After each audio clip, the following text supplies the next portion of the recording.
So tonight is 7/7. That's a good number, but we're in a mini mentoring group, and I'm going to share some of the messages that I heard from the Lord tonight. And one of them was that your progress doesn't mirror your restoration progress. So a lot of times we become really fearful that we are not progressing because we are looking to restoration, to that journey, as our measuring stick. We look to whether or not, if our spouse is getting closer, if our spouse is getting farther, and we start measuring, well, am I doing right? Am I doing things wrong? What's going on? I must be doing something wrong because, this journey doesn't seem to be getting me anywhere closer to being restored. And so that was one of the messages I felt the Lord putting on my heart tonight to share with you, is that you're not to measure restoration with your spouse whether or not you're doing the right thing or not. You're to measure your growth with Him, right? If you look back to who you were those first, the first weeks, the first month, even the first hours, you'll find that you have progressed. And you should be progressing. And that's where you want to do your measuring. You want to measure your faith. You want to measure, and I'm not saying that you're going to always be, perfect. But overall, you should show some progress. That's the progress you want to look at. You don't want to measure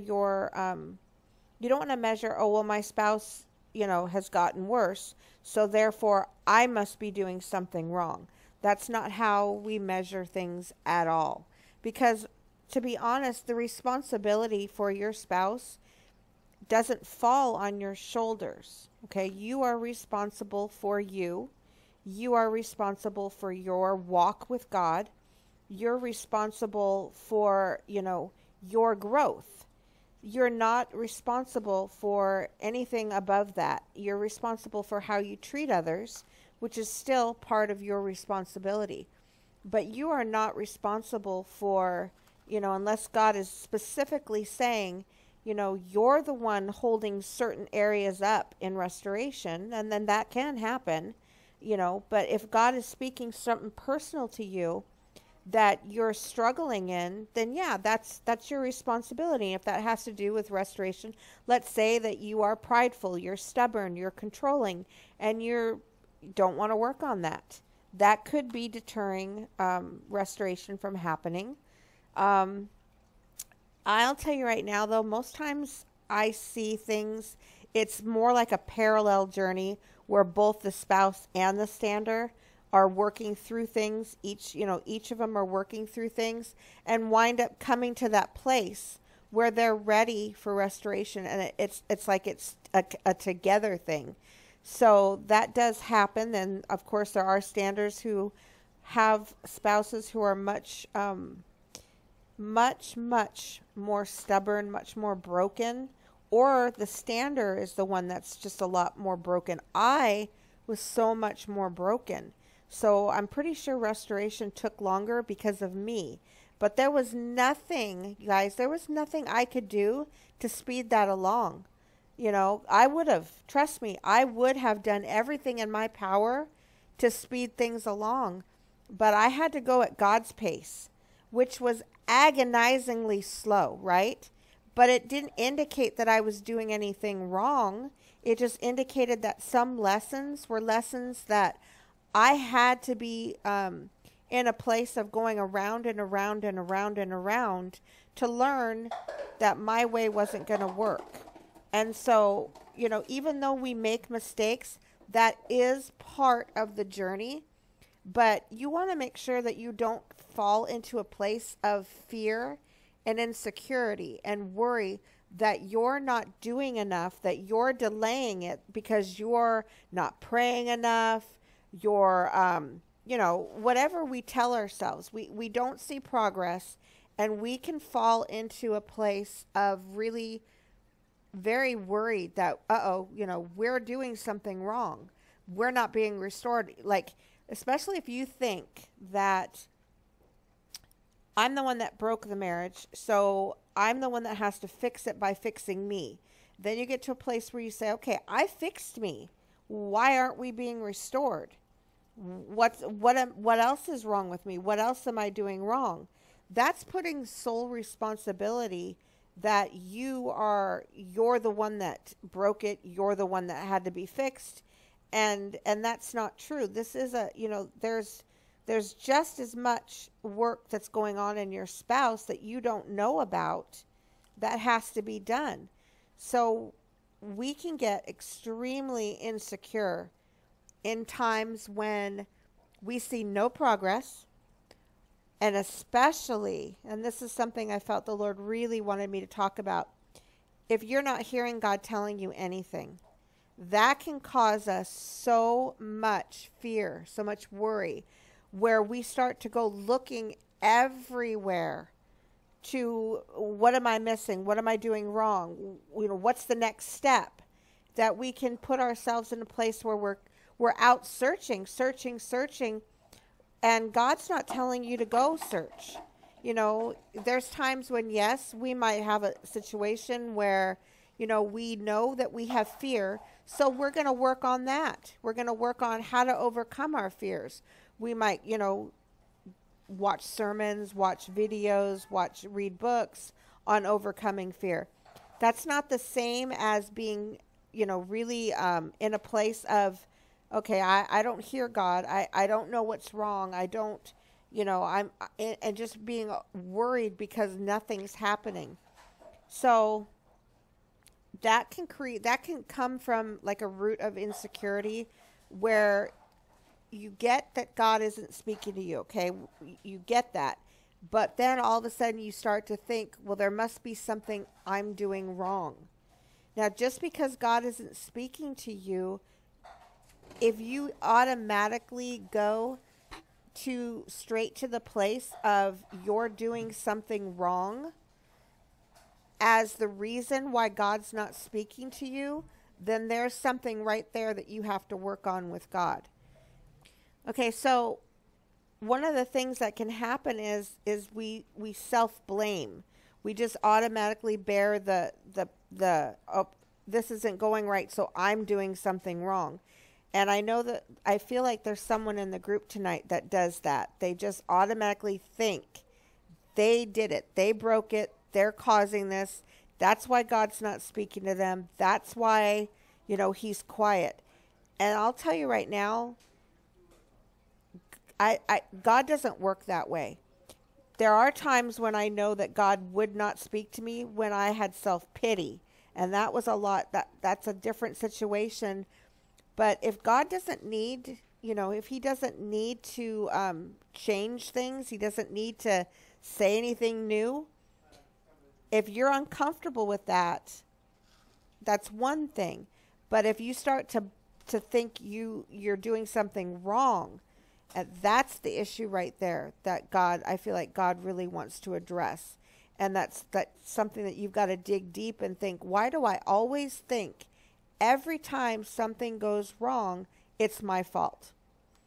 So that's something that you've got to really explore with God and let him uncover for you, because that's not a place to live at all, where you're constantly blaming yourself. And I don't know if that might be some place where maybe you were blamed always. Every time something went wrong, you were blamed, and then you took the blame. Now, I think that for some people, the opposite happens. They lived in that same situation where they took the blame, and then they learned how to cope with situations like that by becoming very hard-hearted, obstinate, stubborn, rebellious, where they say, no, I'm not taking the blame for anything anymore, and they put up a big fight. So, and people like that are the type of people that never acknowledge their faults. So they go the complete opposite. So you've got one person that always readily accepts the blame, even when they didn't do anything wrong.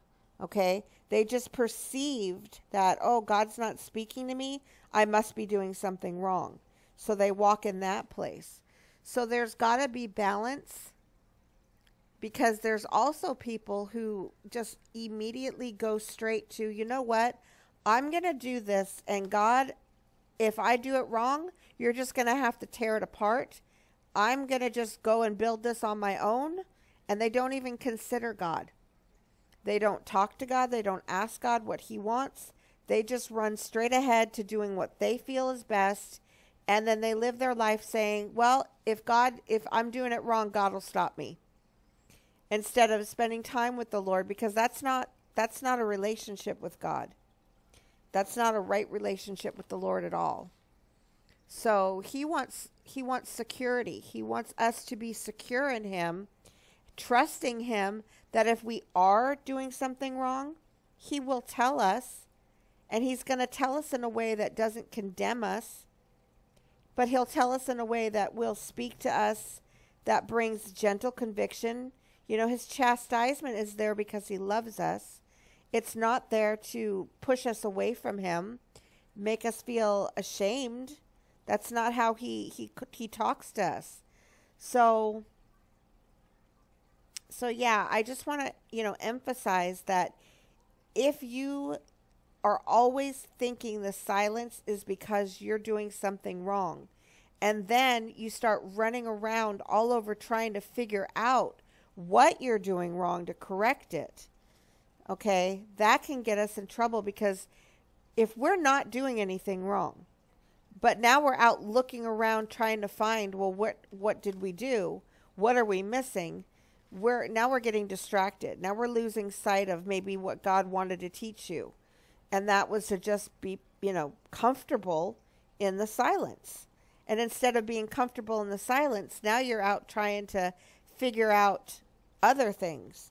And so, a lot of times we don't understand that standing really is about being patient and just waiting. It doesn't mean that you have to read every single standing book. It doesn't mean you have to, watch every single standing, video that's put out there by me and by everybody else. That doesn't make you a bad stander. That doesn't make you failing at stander. It doesn't make you feel like, or it's not pointing fingers saying, well, you're never going to be restored because you're not, doing it. There are no rules.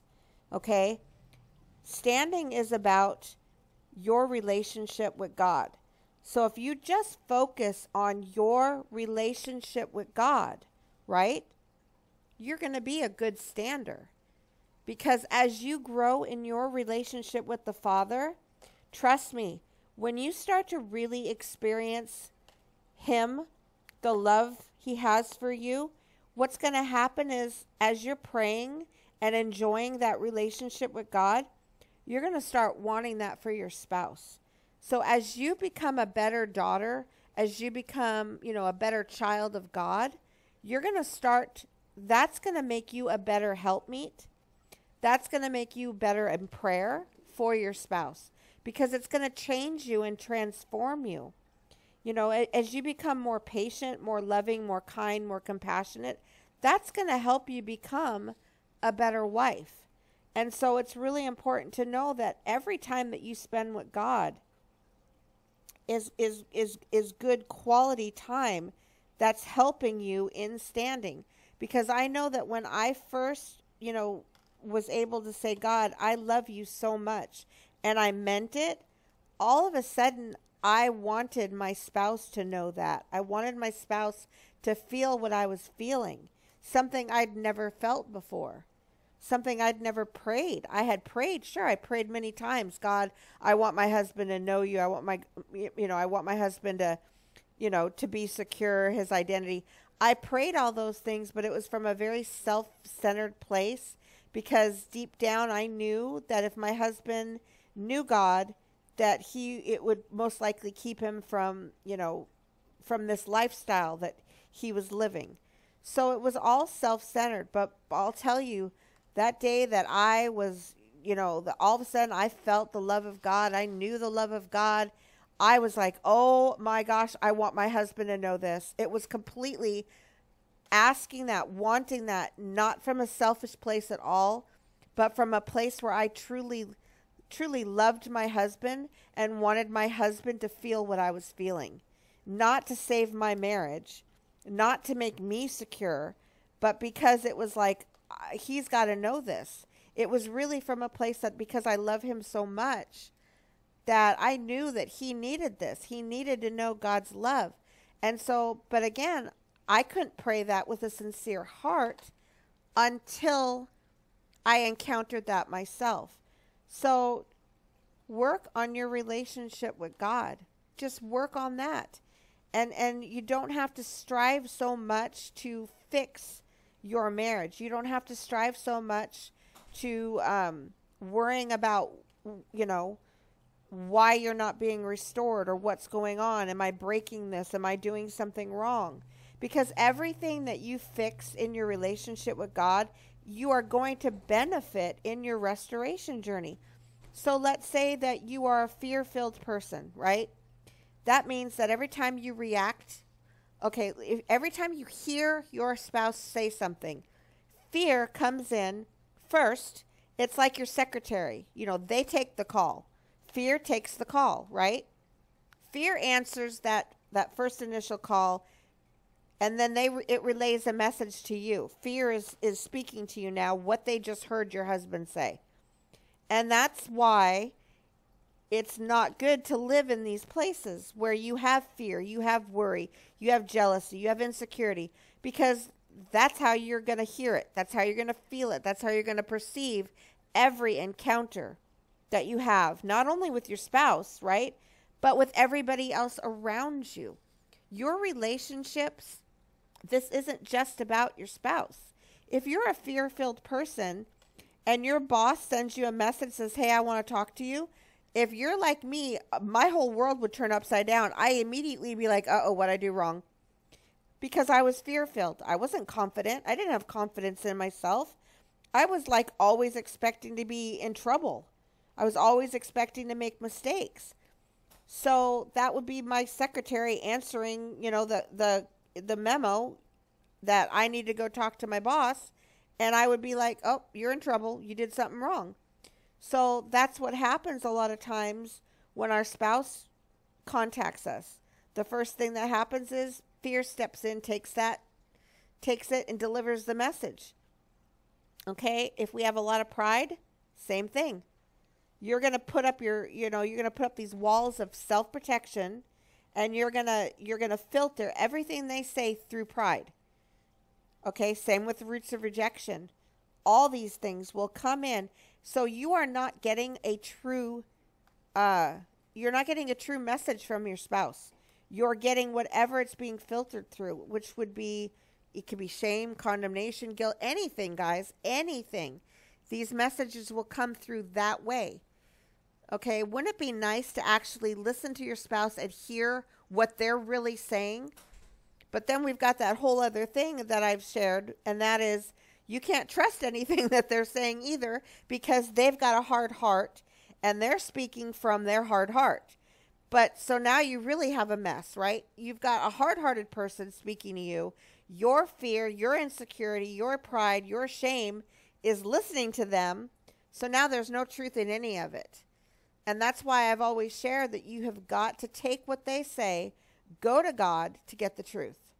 And that's so important. But you want to work on you, because when your spouse no longer has a hard heart, I'll tell you right now, if you are still living in fear, insecurity, that is not going to go away the moment they come home. In fact, you're going to be even more afraid. Okay, it'll intensify. That insecurity will intensify. So this is your time to really be working on your personal growth with God, your personal, understanding of who you are. If you don't hear God's voice, there's a reason for that. It might be that you are hearing God's voice, but you haven't learned yet to trust in yourself.